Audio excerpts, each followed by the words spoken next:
Thank you, Jeff. The family of a woman shot and killed during a night of violence last year at the Virginia Beach Oceanfront now wants the city to help pay for a permanent memorial. However, today at Virginia Beach City Hall, the mayor put forward another idea. 10 News Side's Brett Hall joins us live with that and how this will involve all 7 cities.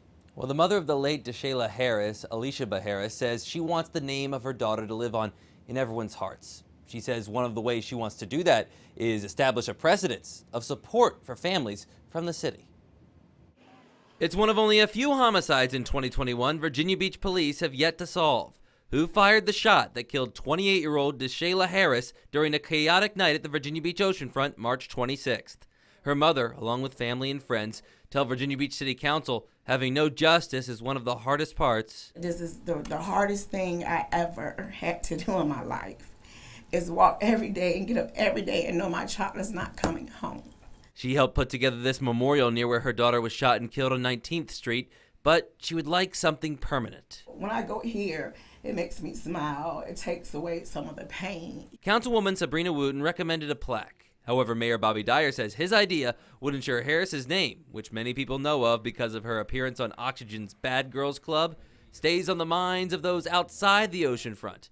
Several months ago, the mayors of Hampton Roads, major cities, talked about launching a commission on youth violence. Dyer proposes now naming it the DeShayla Harris 757 Commission on Youth Violence. If we can put a name to a situation of an innocent bystander losing a life, it would show that the region is serious. We can't do it by ourselves. It's got to be regional. And it's got to become part of a new culture that's out there, that we're not going to tolerate this. I'm so happy and so pleased that the city has come up with something for us, and the mayor, his idea was wonderful. And like I said, I'm so grateful that something is happening. Honoring her daughter, hoping nobody else's has to go through what she went through. Now, Councilwoman Wooten says she still plans to bring forward a resolution that would possibly put aside some money for the plaque. However, I've already talked to several other council members who say they don't want to set a precedent that way. Live in the newsroom, Brett Hall, 10 on your side.